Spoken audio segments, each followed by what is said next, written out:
처음부터 당연한 것은 없다.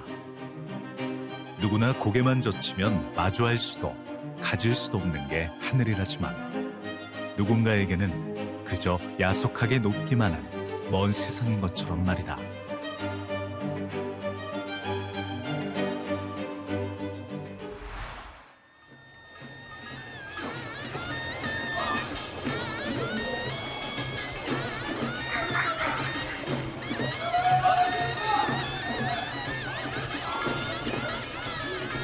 자, 들어옵니다. 어디서 백종놈이 우리를 따라해?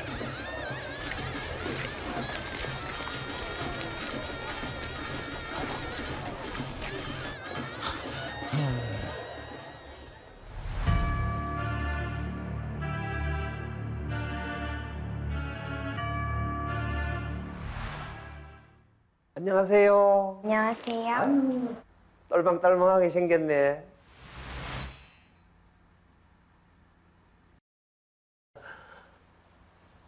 이름이 뭐예요?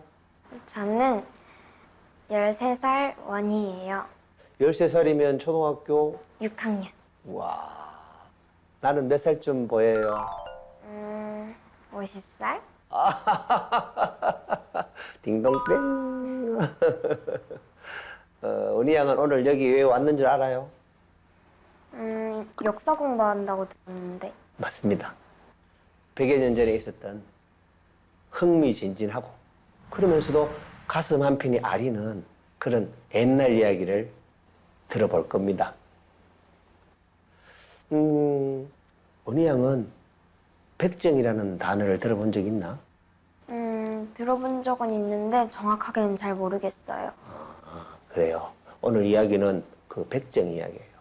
100여 년 전에 진주에서 있었던 그 가슴 아픈 백정들의 이야기를 한번 할 겁니다. 네.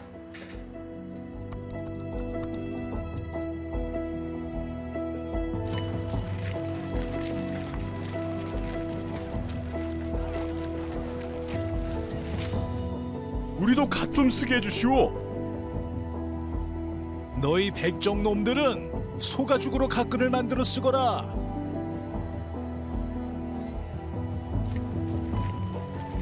어떠라는가? 당장 멍성을 깔고 메타장을 시작하게. 예.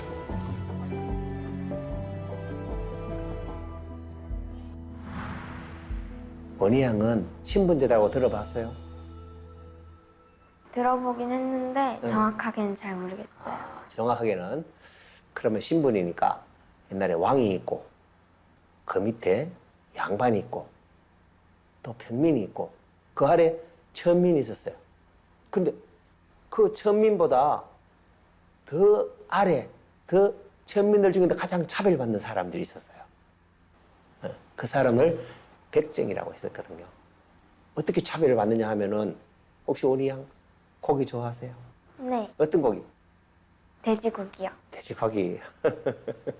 근데 그 100여 년 전에는 이 고기를 손질하는 사람을 최하층민으로 생각했어요. 백정이라는 이름으로. 그 사람들은 옷도 질 좋은 옷을 입을 수 없었고, 그리고 갓도 쓸 수도 없고, 그리고 결혼식도 남들처럼 할 수가 없었어요. 정말로 참 비참하고 슬픈 인생들이었었어요.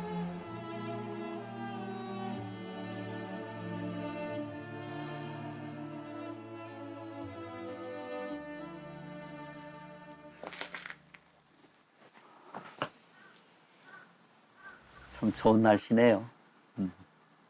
백정들이 이 주변에서 살았어요. 여기는 진주 성에서 멀리 떨어진, 그러니까 고개를 하나 넘어온 산 뒤에 있는 후미진 곳이라고 할 수 있어요.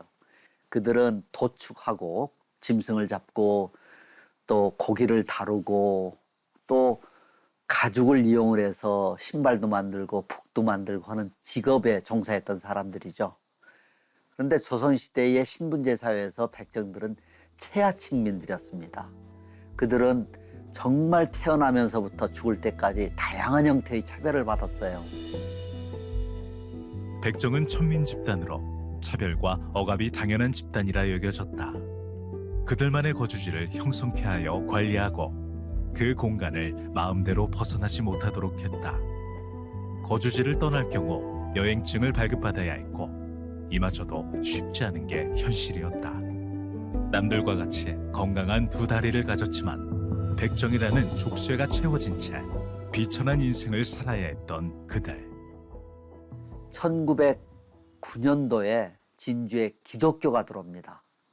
그 기독교가 들어와서 호주 선교사들인데 그분들이 바로 이 언덕 가까이에 교회를 세웠고, 그러다가 라이얼 선교사가 이제 오셔서 가까운 곳에 두 곳 예배소가 있다는 것이 좀 하나님 아래에서는 모두 다 똑같다는 뜻으로는 배치된다. 이래서 같이 예배를 보게 합니다. 이른바 동성 예배예요. 그러나 그분들조차도 신분이 저렇게 천한 것들과 함께 자리를 하고 예배를 본다는 것을 받아들이기 어려웠던 거죠. 그래서 동성 예배 거부 사건이 일어납니다. 백정들에게는 큰 상처가 됐겠죠.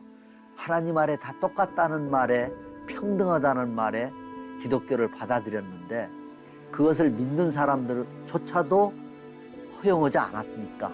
그렇지만 선교사들이 설득을 해서 백정들에게도 또 비백정 신도들에게도 하나님 아래 똑같다.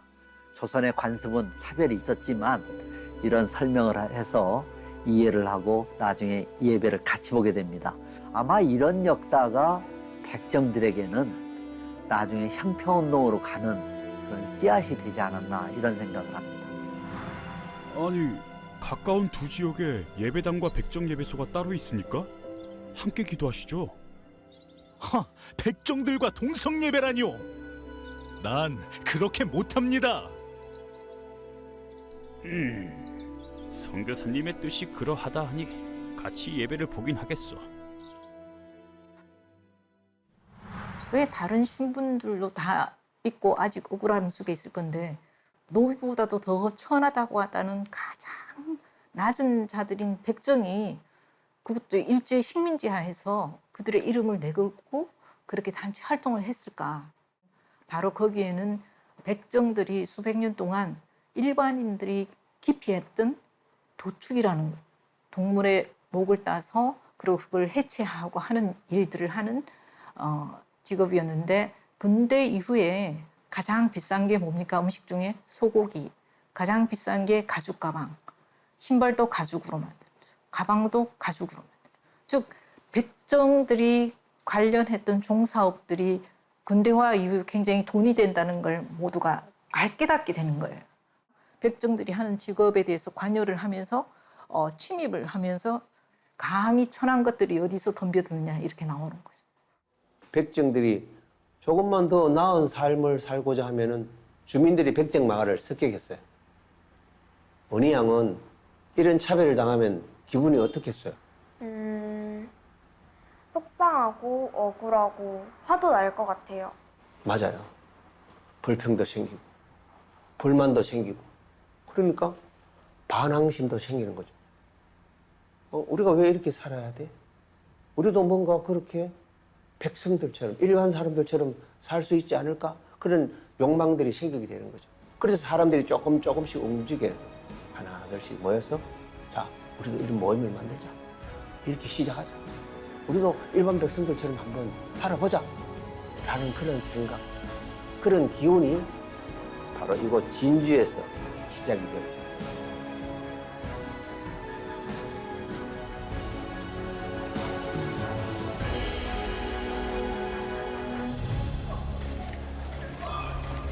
우리의 고유한 자유권을 보존하여 자유로운 삶을 누릴 것이며 우리의 넘쳐나는 독창성을 발휘하여 봄 기운 가득한 세상에 민족적 우수성을 맺어나갈지로다.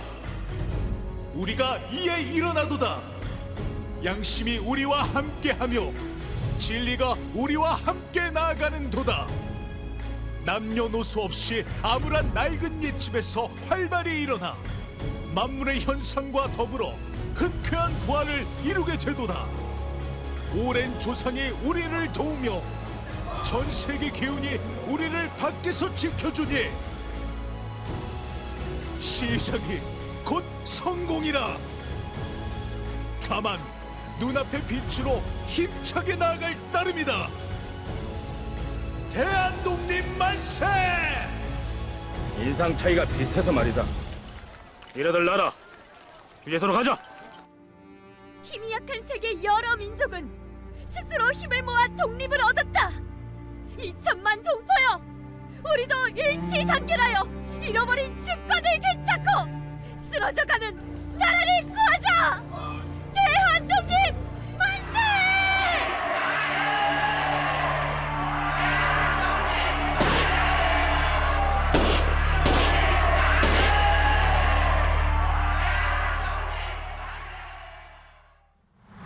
3.1운동의 역할이 가장 크죠. 3.1운동은 이제 민족 자결, 국가의 그 자립도 중요했지만 그 국가의 자립이 안 되고 국권을 상실하다 보니까 개개인의 삶도 없고 개개인의 인권도 없는 거잖아요. 그러한 인식이 일반인들한테 우리도 운동을 통해서 사회를 변화시킬 수 있고 우리 인권을 위해서 운동을 할 수도 있구나.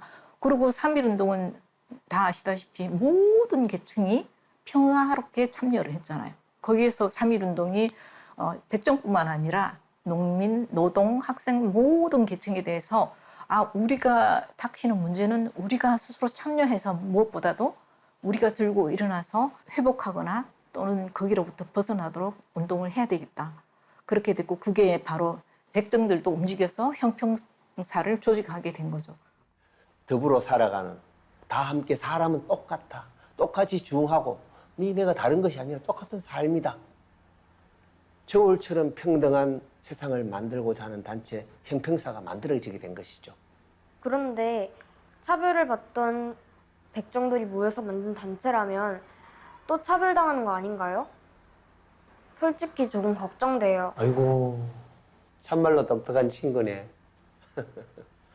차별당하던 백정들만 모여서 만들었다면 본의양이 걱정하던 일이 생겼을 수도 있겠지만 결코 차별당하기만 했던 단체가 아니었습니다.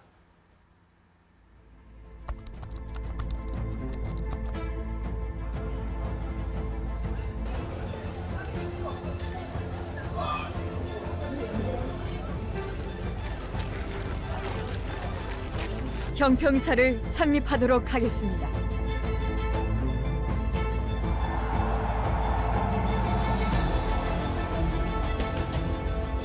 공평은 사회의 근본이요 애정은 인류의 본량이다. 계급을 타파하며 모욕적 칭호를 폐지하며 교육을 장려하여 참사람이 되기를 기약함이 목적이다.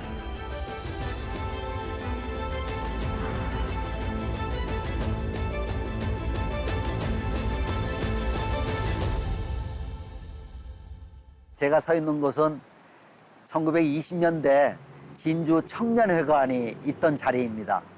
3.1운동 이후에 형평운동도 마찬가지고 소년운동도 마찬가지고 청년회원들이 적극적으로 참여했거든요. 바로 이 자리에서 1923년 4월 24일 기성회가 열렸고 4월 25일 날 발기총회가 바로 여기에서 열렸어요.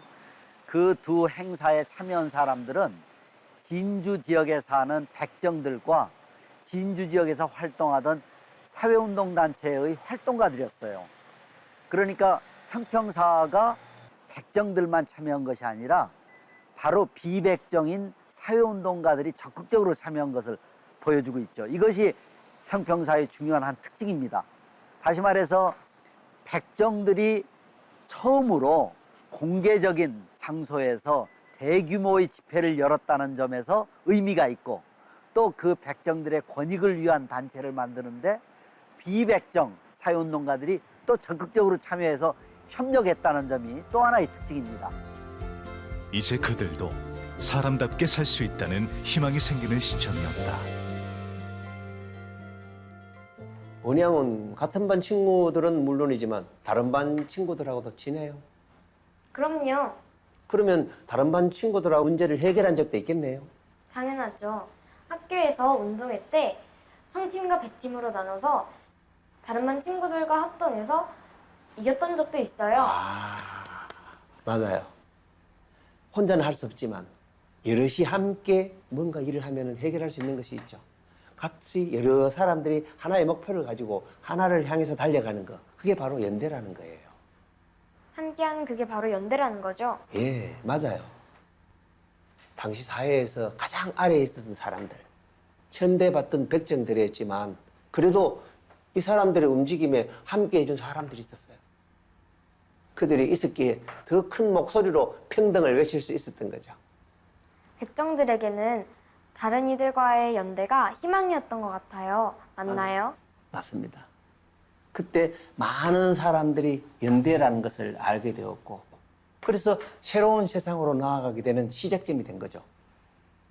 형평사를 조직할 때도 그 형평사원들의 역할도 컸지만은 그 형평사원들의 그 차별을 인정하고 그들의 불평등을 국민들한테 알리고 다른 조직과 연대하게 하는 데는 그들의 힘이 굉장히 컸고, 오히려 그들과 연대함으로써 백정들이 이전에는 아무도 인정해주지 않고 멸시해줬는데 우리의 뜻을 이야기하고 우리의 뜻을 공감하고 저렇게 언론으로 전개해주고 연대까지 해주니까 대부분은 긍정적으로, 오히려 그 힘이 더 확산될 수 있는 가장 포괄적으로 컸다고 생각할 수 있죠.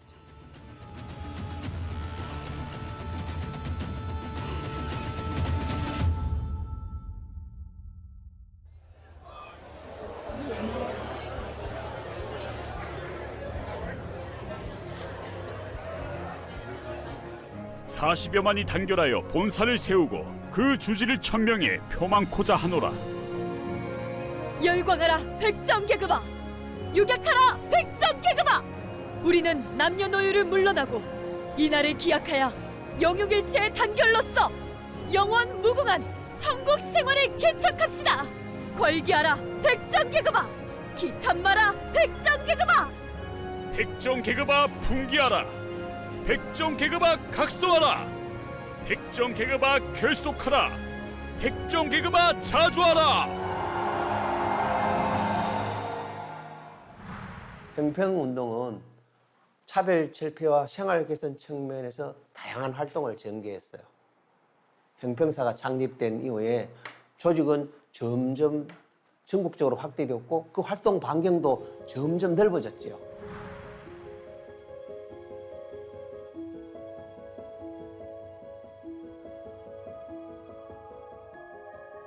형평사가 1923년 4월에 진주에서 창립이 됐죠.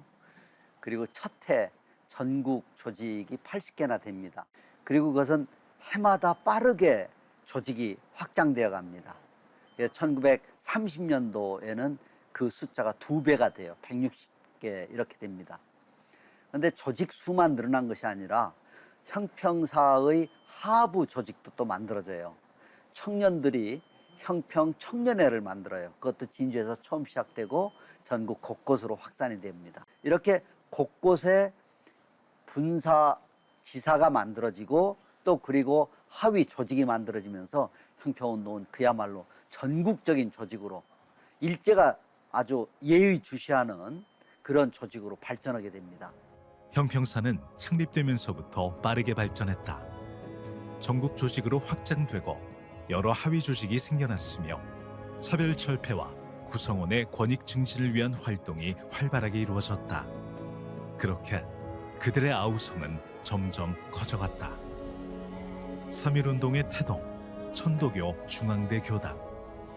이곳은 식민지로부터 벗어나 사람다운 삶을 살기 위한 우리 선조들의 울부짖음이 있었던 곳이다.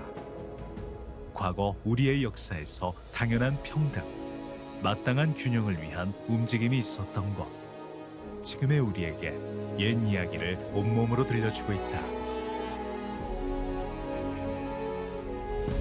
형평사원들이 전국적으로 모여서 어떻게 할 것인가 하는 그들의 열기가 이곳 대강당 안에서 서로 울려 퍼지고, 여기를 중심으로 전체 집회를 함으로써 서울 지역을 비롯한 사회단체 각 지역에 전파되는 데도 중요한 역할을 했겠죠.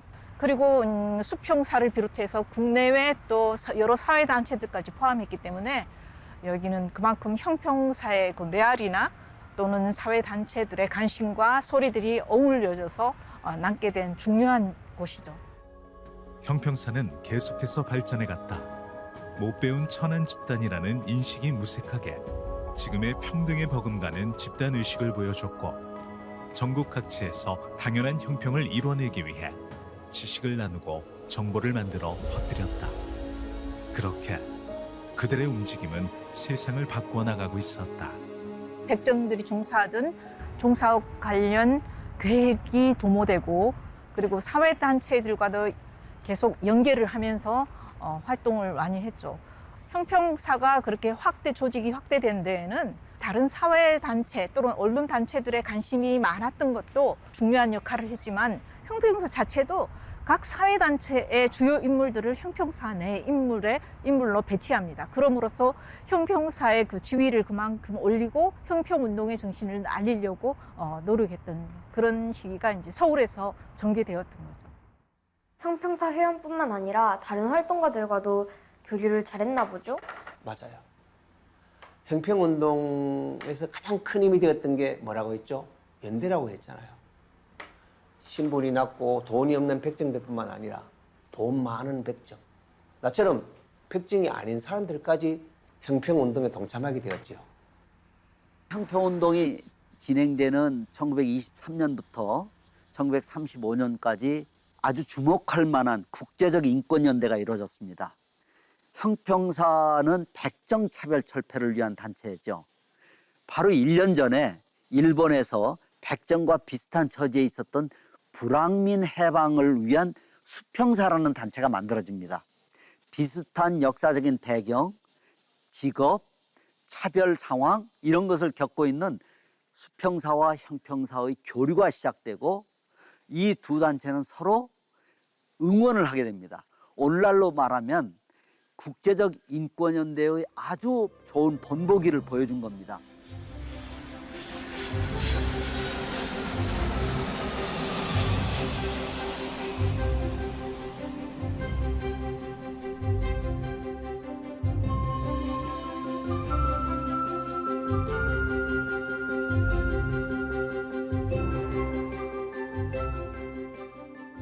.1922年の3月に全国水平社は創立されました。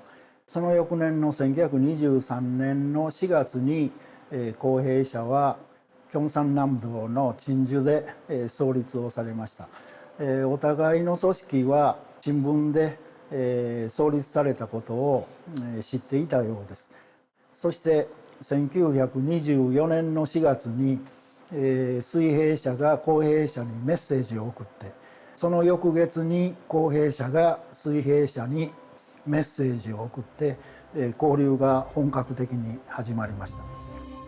형평사와 수평사는 일제강점기라는 시대의 폭풍 속에서도 모두가 당연히 누리는 세상을 이룩하자는 공동의 목표를 이루기 위해 계속해서 교류를 해나갔다. 日本の水平運動、それから朝鮮の公平運動、どちらも一番大きな目標は差別の撤廃ということですね。人間として平等の権利を求める、それが最終目的だと思います。それからいろんな問題が起こった時にはですね、お互いに連帯して戦うという方向を模索をしていたというふうに考えることができます。それが実際に実現できたかどうかはいろいろ問題があって必ずしも実現できたとは思えませんけれども、例えば差別事件が起こった時にお互いが応援し合うという関係は少しあったのではないかというふうに思います。 그때는 참 힘든 시기였어요. 그렇지만 절대 굴하지 않고 같이 교류하고 연대하고 다 함께 평등한 세상을 위해서 나아가게 되었죠. 예로부터 백종은 당연히 차별받는 사람들 아니었습니까? 그게 무슨 개소리야! 맞잖아! 어디서 백종이 큰 소리를 내! 언제부터 사람 취급받았다고? 그게 무슨 말인가? 말을 뭐 그렇게 하는가? 자, 진정들 하시고 당연히 차별받아야 하는 사람들이 어디 있습니까? 우리 다 똑같은 사람입니다. 모두가 평등해야지요. 그러기 위해서 이렇게 다들 모인 거 아닙니까?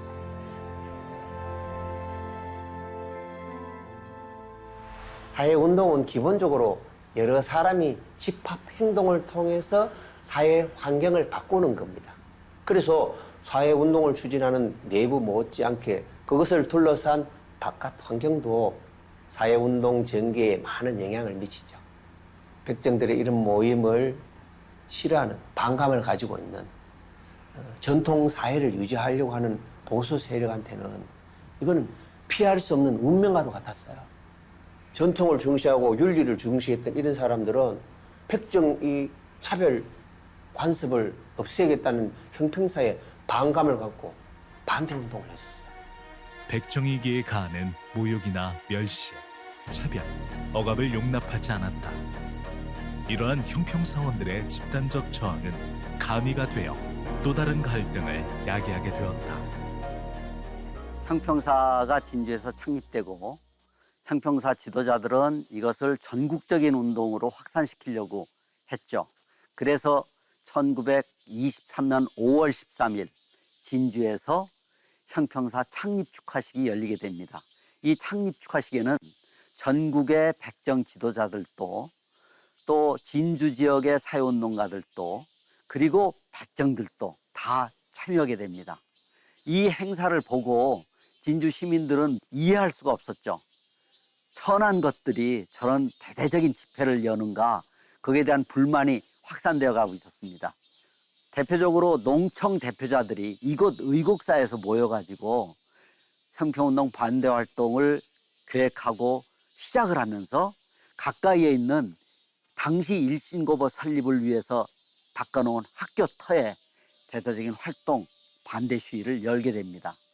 다시 말해서 진주에서는 형평사를 만든 사람들, 형평사를 적극적으로 협력하고 형평사를 지도한 사람들도 있었지만 또 그것에 대한 불만을 품고 반대하는 활동을 시작한 사람들도 있었다는 것이죠. 그 당시에는 신분제도가 없었잖아요. 그런데도 반대를 했다고요? 맞습니다. 정말 너무하네요. 예. 대표적인 게 같은 천민 집단이었던 기생들도 비협조적이었어요. 1923년 5월 창립 축사기에 당시 현장의 여흥을 위해서 형평사 측에서 공연을 요청했는데 이 기생들이 거부를 한 거죠. 그것뿐만 아니라 이 백정들의 활동을 보고 야 저것 봐라, 되게 버릇이 없네 이러면서 반감을 가진 사람들이 점점 늘어나면서 이게 집단적인 반대 활동으로까지 확대되었어요. 버릇없다는 건 어린 애들한테나 하는 말이잖아요. 맞습니다. 아래 사람들한테는 하는 말이죠. 백정이 자기와 동등하다는 사실을 받아들이질 않는, 받아들일 수 없다는 것이죠.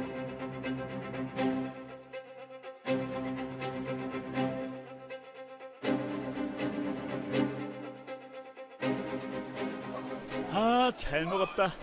이제 가자. 애들 기다린다. 계산은 네가 해라. 에이, 날강도들.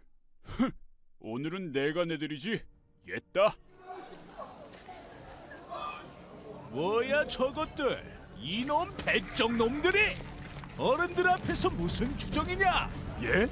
어르신, 언제 우리가 주정을 부렸다고 그래요? 이 백정놈들 봐라, 감히 어따 대고 말대답이야. 백정 주제에 백정놈한테 놈이라 하지, 그럼 뭐라 그래? 뭐? 어따 대고 자꾸 놈이래, 놈이! 세상 좋아졌다. 백정놈들이 말대꾸도 하고. 뭐? 말 다 했어? 그래, 다 했다. 조직을 만든다고 해서 그 조직이 다 이루어진다는 건 쉽지가 않은 거죠. 진주에 두지 말고 서울로 본부를 둬야 된다. 피상 쪽으로. 그걸 내세우면서 분열이 일어나기 시작하죠. 왜 굳이 좋은 형평 운동을 하면서 그렇게 분열이 되느냐. 이제 그렇게 볼 수 있고, 또 한편으로는 형평 운동이 지니는 사회적인 인식의 공감대가 그만큼 컸고, 진주에서 서울로 갔다고 해서 그 역할이 줄어드는 게 아니잖아요. 어떻게 보면은 서울과 진주에서 지금처럼 언로가 그렇게 금방금방 전해지지 않은 상황에서 정말 대단한 거예요. 어느 지역보다 그 조선의 동쪽의 저 한쪽 끝에 있던 진주에서 형평사를 만들었다는 것, 그룹에서 퍼져나가게 했다는 거는 그건 정말 위대한 일이거든요. 1930년대로 들어가면서 형평사는 퇴조의 길에 접어들게 됩니다. 여러 가지 요인이 작용하고 있어요. 하나는 형평사 내부에 진보적인 세력과 온건한 세력의 대립이 있었습니다. 그것을 해소론이라고 하는 그런 그 당시에 있었던 그런 사조가 영향을 미쳐서 형평사를 해체하고 노동운동으로 가야 된다라는 주장하는 진보적인 세력이 있었는데, 여전히 형평사는 인권운동으로서 백정들의 권익을 지켜야 된다라고 하는 온건 세력이 있었습니다. 그런데 더 중요한 것은 일제의 간섭이었어요. 1933년도에 일제는 형평청년 전위동맹 사건이라는 것을 일으킵니다. 이게 조작 사건입니다. 그래서 전국의 진보적인 형평운동가들을 다 잡아들여서 더 이상 활동하지 못하게 감시하고, 심지어는 핵심 활동가들을 감옥으로 보냅니다. 이것은 무슨 얘기냐면 결국 일제가 형평운동을 더 이상 못하게 만들었다라고 할 수 있는 측면이 있는 거죠. 1931년 만주사변을 일으킨 일본은 이어 중일전쟁을 일으키게 됐고, 그렇게 태평양 전쟁에 막이 열렸다. 이러한 정세 속에 평등을 향해 내딛었던 형평사원들의 한 발은 다시금 뒷걸음치게 됐다. 그리고 이런 움직임은 형평사와 연대하고 함께 해온 수평사에서도 생겨나고 있었다. ご存知のようにですね、1931年に日本は中国東北部、かつては満州と呼ばれたところをですね、軍事占領してですね、傀儡国家の満州国というのを作ります。戦争政策というのは必ず日本国内で社会運動の弾圧を伴うわけです。したがって1930年代から水平社はですね、国家の戦争政策と気を一にしたですね、弾圧政策で活動がですね困難になっていきます。同時に、日本の植民地であった朝鮮でもですね、日本の戦争政策を確実に遂行するために、独立運動はもちろん民族運動、それから社会主義運動などの社会運動を弾圧するというのが顕著になっていって、その一環としてですね、公平者に対する取り締まり弾圧が厳しくなっていった。したがって水平社も公平社もですね、戦争政策による弾圧、ファシズム支配によってですね、潰されていった側面が大きいと思います。 두 단체의 연대 활동, 그리고 특히 두 단체가 퇴조의 길을 걷게 된 가장 큰 요인은 일제의 침략기가 점점 확대되었다는 거죠. 다른 사회 활동과 마찬가지로 형평사, 수평사는 일제의 탄압과 감시를 받게 되었고, 연대와 교류의 역할은 점점 더 사라지게 된 거죠.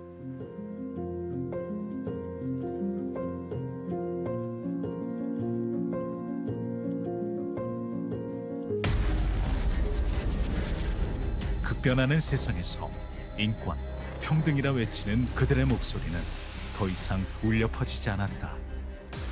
오히려 탄압하고 배척하는 세력들의 움직임이 더 거세졌고, 그렇게 형평사와 수평사는 목적지로 도착도 못한 채 길을 잃고 말았다. 광복 이후 형평운동의 흔적은 점점 더 사라지게 되었습니다. 사회가 변하면서 백정이라는 이 단어 자체도 점점 더 옅어지게 되었고요. 그렇지만 그렇다고 해서 이 백정이라는 어떤 그런 사람에 대해서 의식이 변했겠나? 그건 아니라고 보는 거거든요. 혹시 상놈이라는 말은 들어본 적 있어요? 들어봤어요. 맞아요. 그 상놈이라는 말도 사람을 차별하는 단어예요. 그러한 의식을 갖고 그러한 사상을 가지고 있다는 것은 아직도 그 신분사회의 가장 낮은 단계에 있던 전민들, 백정들에 대한 선입견이 남아있다는 거거든요. 지금도 생명을 뺏는 직업이나 집단을 가리켜 인간 백정이라는 말을 쓰거든요. 그 말은 아직도 이 사회 속에서는 의식이 남아 있다는 거죠. 그리고 옆나라인 일본에서는 아직도 불황민에 대한 편견, 차별이 일어나고 있어요. 저희 어머니가 일본 분이신데 불황민이라는 단어에 대해서 설명해 주신 적이 있어요. 지금의 우리는 두 단체의 연대를 큰 성과라 말하고 있다. 두 단체가 적극적으로 차별 철폐 활동을 펼친 그야말로 시대를 앞선 성과였다. 1969年から2002年まで部落問題を解決するために特別の法律があったんですね。でそれによって部落の住宅事情であるとか道路とか下水とかそういう環境面はかなり改善されて、もう一つは例えば高等学校の進学であるとか大学の進学であるとかそういうものがかなり高まったんですね。そういう部落の中の生活環境とか教育とかが高まったという点は成果として挙げられるんですね。それともう一つは部落問題に取り組む人たちの輪が広がったというのがあるんですね。例えば学校の先生方の中で部落問題を学校で教えようという先生方の会ができたり、労働組合との間で連帯する部落解放中央共闘会議というのができるんですね。そういう形で部落問題に取り組む人たちの輪が広がったという点が成果として挙げられると思うんですね。ただまだ部落差別がなくなったかというとまだなくなってはいないんですけどね、そういう成果はあったと思います。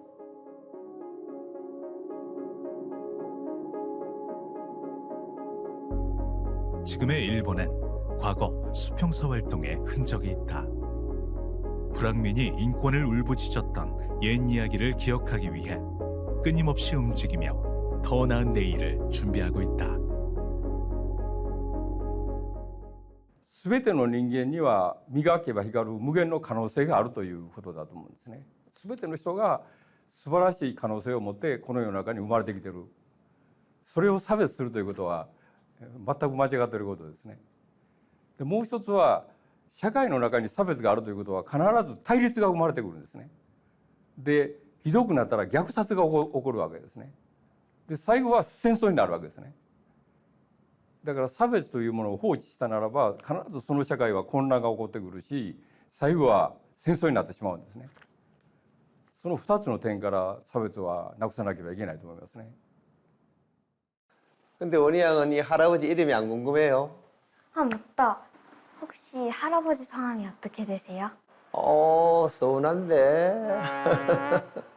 이렇게 형평운동에 대해서 많이 알 정도면은 그 당시에 형평운동의 어떤 역할을 맡고 있을 거라고는 짐작이 될 텐데.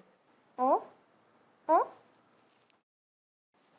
힌트를 더 줄까? 이 옷 보이죠? 이 옷 좋아 보이죠? 네. 혹시...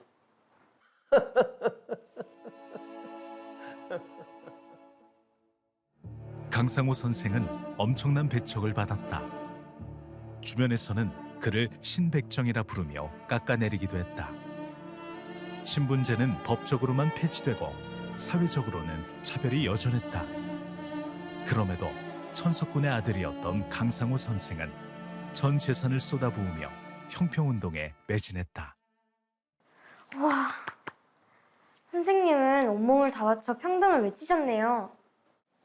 나는 평등한 사회를 위해서 온 몸을 다해, 온 마음을 다해 평생을 다 바쳤어요.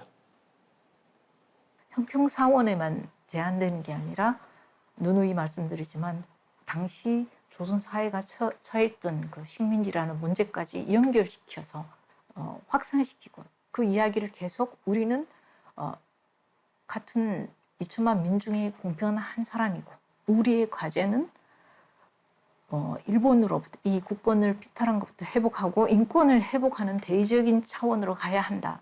이거를 감히 지금 생각해도 누구나 인정하는 가장 천한 신분이었던 자들이 지금 해결하기 힘든 그 인권 문제를 내세우면서 자기네 신분을 당당하게 내세우면서 조직을 형성했다는 것은 저는 어떻게 더 말할 수 없이 귀중한 정신이고 유산이라고 생각합니다.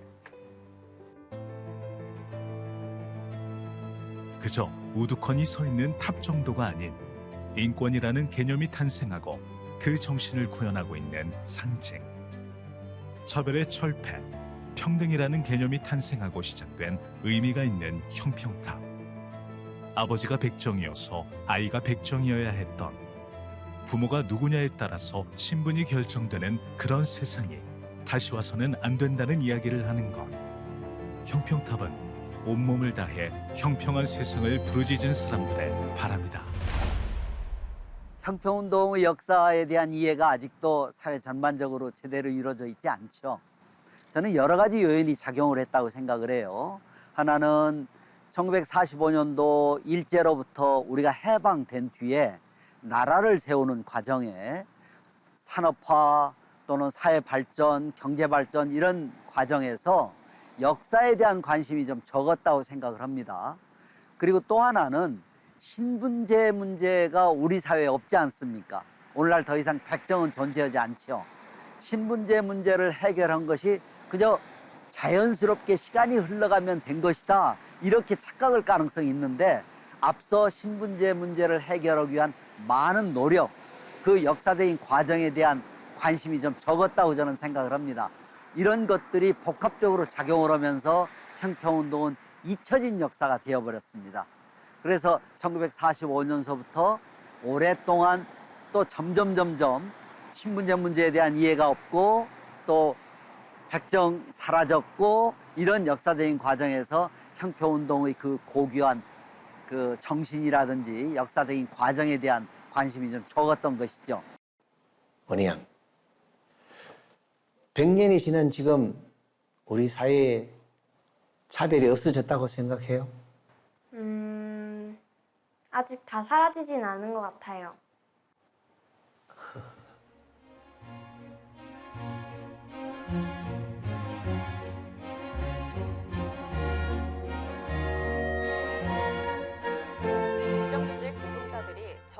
평등을 위한 움직임.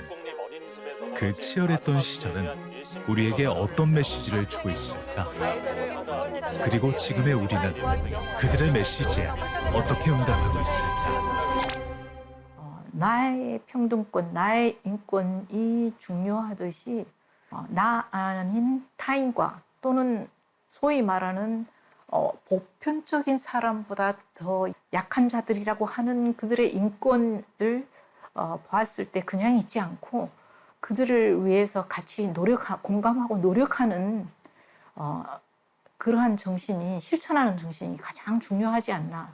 즉 나의 인권을 확보하고 우리의 인권을 확보하는 것보다는 그건 당연히 우선 과제이겠죠. 그러면서도 보편적인 우리보다 좀 더 안 좋은 입장에 있는 사람들, 소위 말하면 좀 더 아프거나 좀 더 경제적으로 약자이거나 그런 분들을 위해서 좀 더 공감을 갖고 적극적으로 노력을, 대책을 마련하고 그게 맞는 대책을 실현하는 것이 가장 평등을 소위 말하는 실천하는 데 중요한 포인트가 아닐까, 저는 그렇게 항상 생각을 하고 있습니다.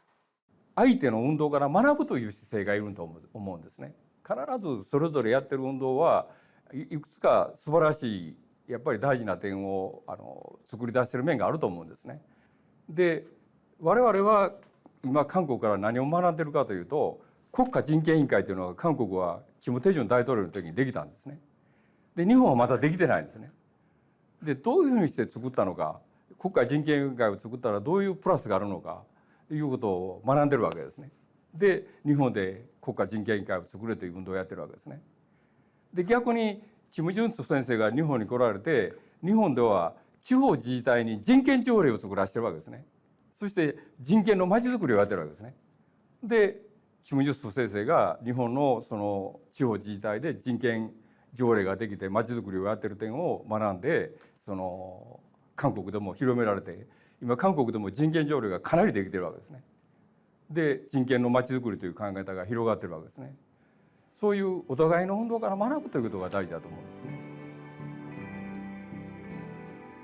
일제강점기 시절 수평사와 형평사의 연대는 아시아 유네스코에 기록될 정도로 의미 있는 역사였다. 과거가 지금의 우리에게 말하고자 하는 것, 알려주고자 하는 것은 지금 우리 사회의 차별과 갈등을 위한 실마리가 아닐까.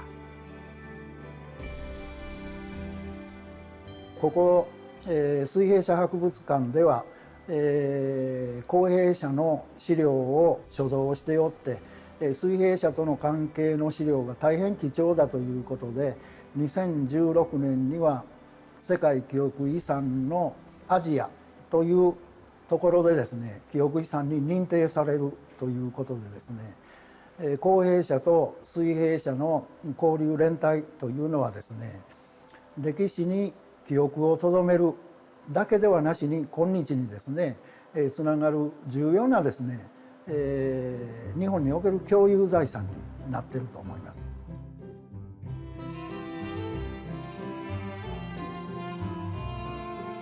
과거의 경험을 기억하고 더 나은 내일을 만들고자 하는 움직임은 우리나라에서도 끊임없이 이어오고 있다. 평등을 위한 사람들의 메시지로 기억되어 오는 소중한 옛 이야기.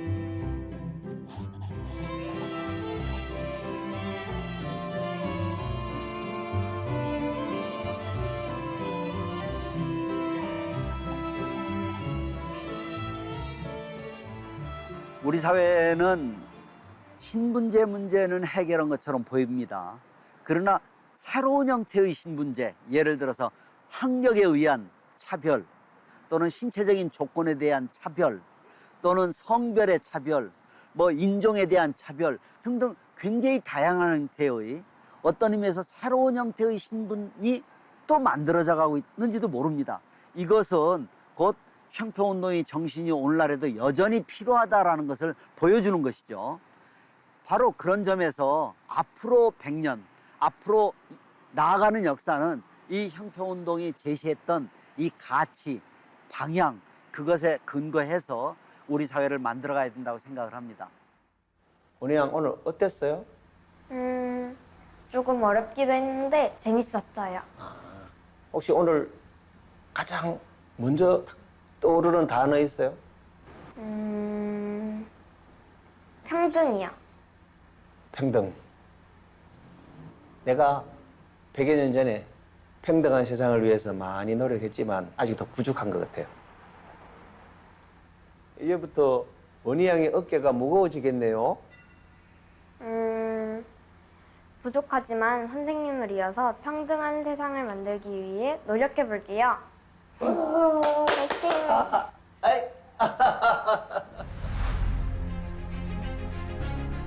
평등한 세상이라는 목적 하나만 보고 모인 사람들이 탄생시킨 형평사. 그리고 시대의 역풍을 극복한 형평사와 수평사의 연대. 이 공동체와 연대를 통해 그 시절 사람들은 차별 없는 사회를 꿈꿨다. 현재 우리는 다름이라는 그럴싸함으로 형평을 깨뜨리고 있다. 공동체가 해체되고 연대가 끊어진 삭막한 세상. 100년 전 온몸을 다해 평등을 울부짖었던 그들이 바란 건 무엇이었을까? 그들이 그리고 꿈꿨던 100년 뒤의 세상은 어떤 모습이었을까?